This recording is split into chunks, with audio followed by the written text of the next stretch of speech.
I want to preface this video by saying that I have tons of respect for anyone who gets in the ring. This is just my analysis of some stories you may not know about guys who decided not to continue a fight for one reason or another, and I hope you enjoy. Briggs versus Green was a big fight in Australia. As I've said before, cruiserweight is a popular division everywhere other than the US.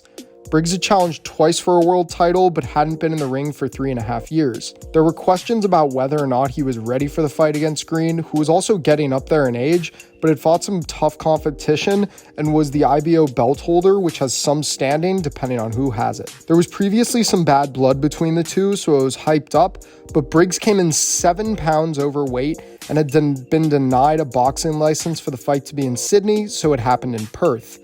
The fight started, and then it ended. By Trunks, he is going to come out headhunting.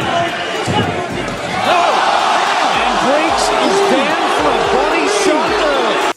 The punch that hit Briggs seemed to glance off of his hair. It was pretty obvious that Briggs had no business being in the ring that night, and there were actually investigations into supposed betting rushes for a first-round KO. Briggs denied it and never fought again. Okay, so this one has to be one of my favorite fights of all time. The fight was supposed to be a showcase for Jorge Luis Gonzalez, who was a heavyweight prospect at the time. He took on a 1-4 fighter named Ben Smith. It was obviously supposed to be a one-sided annihilation, but it was so much worse than that. Smith got tangled with Gonzalez and went through the ropes. Now, normally in that situation, the ref just wipes the gloves without asking if the guy is okay because, well, he obviously is, but Smith said he wasn't okay and the fight was stopped. I wonder what they're telling him. Well, they're looking over his license right now and wiping the sweat off his pants. Let's see. Don't tell me he's claiming to be hurt. He's going to wave it off. Oh. I don't think the fans are going to be too happy with this performance. It's so hilarious to watch. Dude just said, you know, this ain't for me. Ortiz was the WBA interim super lightweight champ. This was supposed to be a tune-up for Victor because no one really knew who Maidana was. Ortiz dropped him in the first, only to be dropped himself by the very next combination from Maidana. Ortiz recovered well and actually dropped Maidana twice more in the second. However, Marcos Maidana is Marcos Maidana, and he pounded Ortiz until basically Victor said he was done. The ref called the doctor over, and Ortiz's body language just showed that he wanted no part of Maidana. Now, after the fight, in the post-match interview, Ortiz said the very worst thing that he could have said when asked about what happened. I'm young, but I don't think I deserve to be, getting beat up like this. So I have a lot of thinking to do. Just a terrible choice of words, and that really followed him for the rest of his career. So a lot of people have seen this, but they don't know the full story. That's good right here. I gave you guys your instruction in the dressing room. I expect a clean fight and protect yourself at all times. Let's touch up. Good luck to both of you guys. Ajagba was being promoted as the next Wilder, and Curtis Harper was just going to be another highlight reel win. The fight starts, and Curtis just dips. 5 professional bouts, 4 of them have been done in the first round. So he likes to bring an end to opponents in quick fashion. And Curtis Harper has walked out of the ring. Wait, no, I cannot believe I've this. never seen this before. He walked out of the ring. He's not fighting this He guy. walked out of the ring. I've never seen this before in my life. But that isn't the full story. The consensus was that Harper was scared, but it really wasn't like that. He claimed he never saw a contract for the fight, even after requesting it multiple times. Along with that, he said that the purse was not good enough for him. Jamal Charlo, who was calling the fight, said that Harper wasn't scared and that it was a form of protest, and I completely agree. Either way, Harper didn't fight for a while, but has made his way back into the ring. Vitaly Klitschko was seen as the next big thing in heavyweight boxing in the late 90s and was defending the WBO belt for the 3rd time. His original opponent had backed out of the fight, so Chris Bird stepped in on just 10 days' notice.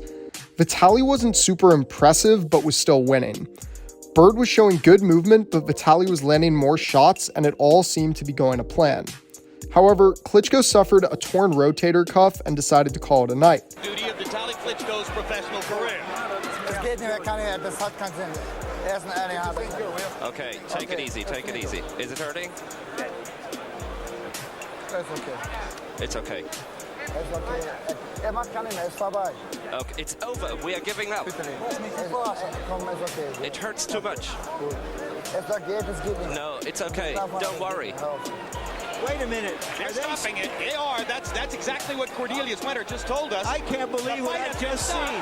Vitaly Klitschko elects not to go on with his left hand apparently too damaged to continue.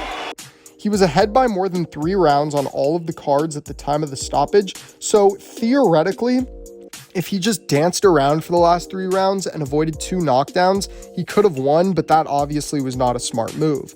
Larry Merchant questioned Vitaly's heart and courage without knowing the full story, and as usual, he had no idea what he was talking about. Klitschko got his PhD in sports science from a university instead of from the School of Hard Knocks. Vladimir Klitschko, Vitaly's younger brother, then got some revenge for his brother in the next fight when he took the title from Bird. 120 to 106. Cesar Ramos scores the bout 118 to 108. And Alex Cyclone scores the bout 119 to 107. All 3 in favor of the winner and the new. Last but not least, we have to talk about the rematch between Oliver McCall and Lennox Lewis. This whole situation was really weird.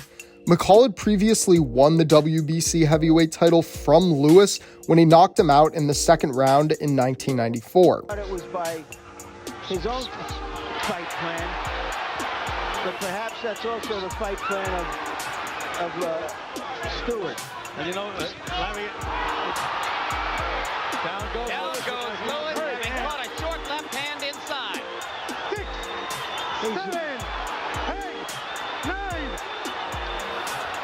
What is this? Then he beat Larry Holmes in his first defense, but lost to Frank Bruno in his second. 3 fights later, he gets another shot at the now vacant belt against Lewis again.